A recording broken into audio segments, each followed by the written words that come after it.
Hello and welcome to the RPG Blender, where we give lesser played games or forgotten settings the roll of the dice they deserve. I'm your host, Game Master George, and today we are bringing you the next in our video series of running the game of Paranoia. So today we will be talking about character creation in Mongoose Publishing's Paranoia Red Clearance Edition. And of course, since this video is focused on running the game, this video is classified at ultraviolet clearance level. So please, players, click away and send your Game Master here instead. And without further ado, let's dive into Paranoia character creation. The first thing to know about character creation in this game is that it is a group experience. There are solo variants, but I would not recommend them as they really lose some of the game elements of creating your character, and you're going to end up with characters that are just in general more effective if you allow solo creation. Having the group creation process is what creates troubleshooters with big weaknesses and strengths that complement each other. So I highly recommend using the character creation as a group experience rather than trying to come up with something solo. So the first thing that your players will need to do is get one of these handy character sheets. You can get these online, of course, like any other character sheet, but if you're using the box set, it comes with these nicely laminated sheets, which can be used with a dry erase marker in order to have sheets that are easily erased and then rewritten. This will come in handy as your players are likely to die, and if you're a particularly lethal game master, there's a good chance they're going to run through all 6 clones and then need to make a new clone anyway. So once your players each have their character sheet, first thing that they're going to have to do is give themselves a name. This name is made up of 4 parts. First is going to be a name. This is exactly what you would think it is. It is a name. Using our actual play as an example, we had Ted, a fairly normal name, Blart, a slightly less normal name, and of course Zero, which is just not a name at all. But all of those are acceptable in this system. They do not need to be Ted's, Jim's, James, George. You can name your characters whatever you like. Moving on from there, your characters are going to have a security clearance. This is represented by a 1-letter code. Your characters will most likely be Reds, so assuming you are following the standard procedure, have them fill in an R.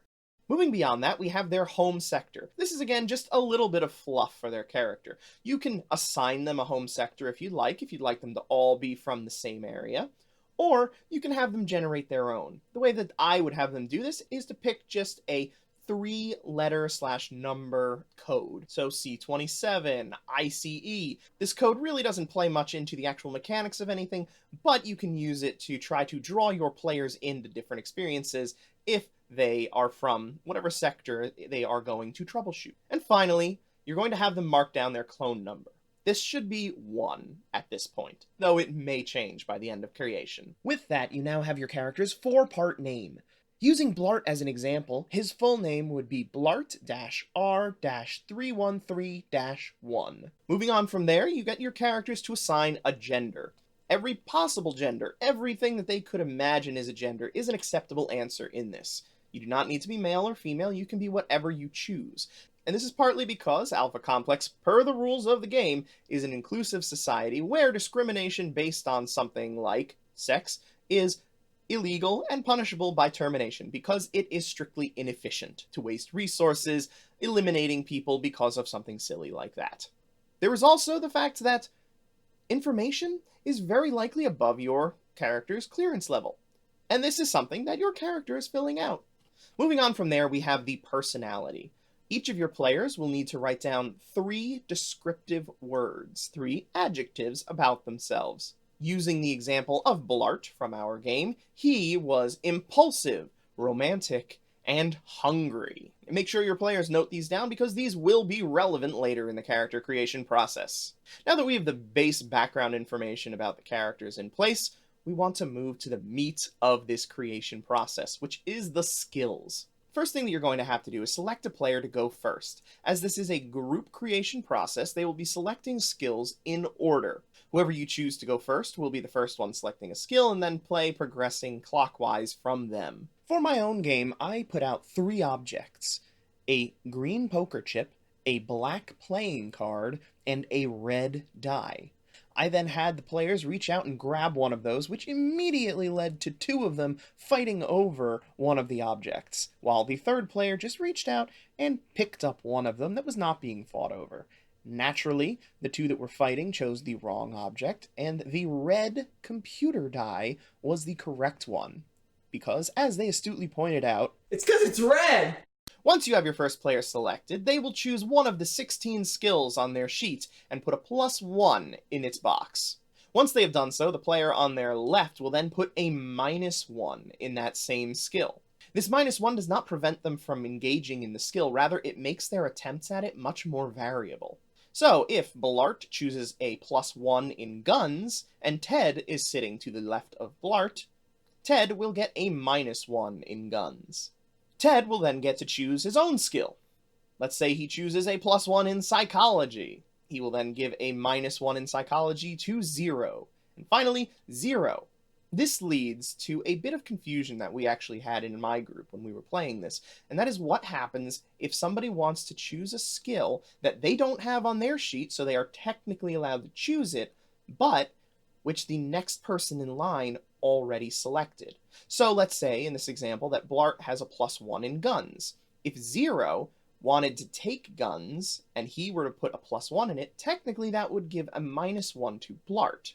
Now, the way that I ruled this, and the way that I think that it is meant to be, is that you cannot give that negative to somebody who already has that skill, just like you can't choose a skill that's already on your board. Basically, when you choose your skill, it cannot adjust an existing number on somebody's board, which means that not only can Zero not take psychology because he's been given a -1 in it, he also can't choose guns because Blart has taken guns, and doing so would adjust his already chosen number. Cursing himself at that fact, Zero then takes his +1 in bluff, giving a -1 in bluff to Blart. Now that we've returned to the first player, the number increases. Instead of giving a +1, you'll get a +2. We then continue the play in the circle until everyone has a +5 and -5 on their sheet. So once done, they will have 5 skills which are ranked from +1 to +5, 5 skills which are ranked from -1 to -5, and 6 skills which are at 0. Now, moving away from the skills, we have something that, tripped up one of my players when we were trying to do this. The characters are going to next need to generate their attributes. Now, the way that this is done is each group of skills is arranged in a column. Your players will need to look at the columns on their sheet and note how many of them in each column have a positive value. So looking at Blart, if Blart has a +2 in athletics, a +1 in guns, a 0 in melee, and a -4 in throw, he would have 2 positive skills in that column. So at the bottom of that column, he will write the number 2. You then repeat this for each of the 4 columns. This gives you the 4 values which are going to be placed into your attributes. These attributes are violence, brains, chutzpah, and mechanics. Once your players have their 4 numbers, 1 for each column, they will then pass their character sheet to the player on their left. That player will then get to take those 4 numbers and assign them to their stats however they want. So your player that just took big boosts in their physical skills may end up with a violence of 0. Once the 4 stats have been assigned, the players then have a chance to adjust their sheet. They can do so by burning permanent points of Moxie. Moxie is something that allows them to get rerolls as well as to activate any mutant powers, which they might have but probably don't have, but definitely have. So having a high Moxie means that they'll be able to do more of those things before they go insane from Moxie loss. However, if they want to play it fast and loose, they can burn permanent points of Moxie in order to increase their skills. They can burn up to 5 points of their Moxie in order to increase their skills at 1 point per Moxie burned, and they can use these boosts to increase any skills, including ones where they have a negative. They can only, however, increase skills up to a +5. They cannot go higher than a +5 at creation. In addition to burning Moxie, they can also burn clones. For every clone that they burn, up to a maximum of 5 clones, they can increase one of their stats by 1.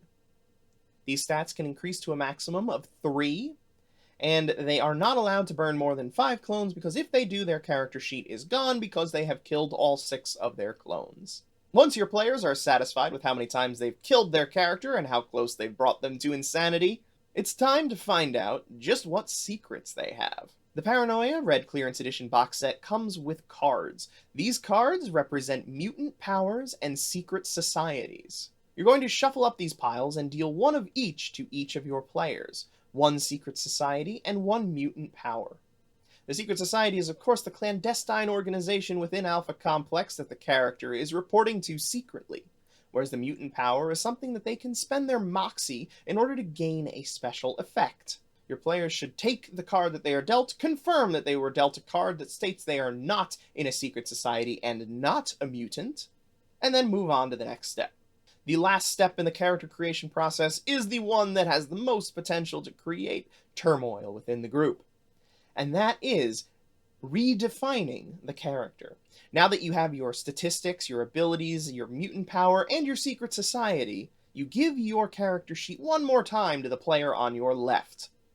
That player then gets to choose one of those 3 attributes that you selected at the beginning and flip it to the opposite. Using Blart as an example, in our play, Zero took that sheet and changed his hungry to a satisfied. Now this did not have much impact on Blart, but what did have a big impact was poor Ted. You see, Ted had chosen to be a simple character. However, Blart was having none of that, and flipped that simple to super genius, making for some very difficult moments as he attempted to assert his above-average intelligence. Now, during this process, your players can attempt to bribe the other ones with anything on their sheet. So in the example of Ted, if he really did not want to be a super genius, he could have offered anything from permanent points of Moxie to his mutant power. And this can mean that your players can actually end up with multiple mutant powers or belonging to multiple secret societies. Once the bribery is out of the way and each of your players has had one of their attributes flipped, you are done. You are ready to play the game with these newly created and mutilated troubleshooters. Now, talking about this creation process, I really think that it's a great way of engaging your players in some inter-party conflict right from the beginning. In my group, the minus skills didn't really have a large effect on the group dynamic as far as putting them against each other. However, what did was flipping the attribute. When we reached that point in the process, that was when the guns really came out and the players started going back and forth haggling. Although they never actually offered anything to the other people, there was plenty of begging going on. All in all, I really like this character creation process. It puts your characters interacting with each other from step 1, and it serves to build out a party where everyone is good at something, and that thing that they are good at is not duplicated by anybody else. Each of your players is going to have pluses in 5 skills, which, barring some optimization from burning of Moxie, none of your other characters are going to have pluses in. And especially that +5, it is unlikely that anyone else is going to be able to burn up to that +5, at least at character creation, meaning that they have a unique specialty from step 1. Unfortunately, we can't always do it this way. Whether you have a party that's already played and you're looking to surprise them with some new variants, or if you have a character die during the game and need to generate up a new one, you can't really use the same things that we've talked about here. So for that reason, I have some variants that I would like to put forward. Now, the game does have a solo creation process that it recommends, but I don't personally like it because it loses the group dynamic. Now, I understand why it's there. You might want your players to roll up some characters before they come to the session, but I think that when you lose any kind of group dynamic in the creation, you really are losing out on something special in this system. So for that reason, when there is a death for the troubleshooters, I still want to involve the other players in the creation of that new replacement troubleshooter. So what I would recommend is a slightly modified version of what they just did. So, the player who is generating a new character is going to choose one of the 16 skills. They're going to put a +1 in that. Then one of the other players is going to choose a skill for that character to get a -1 in. Now, here's the part where we're going to get a little bit of inter-party conflict going.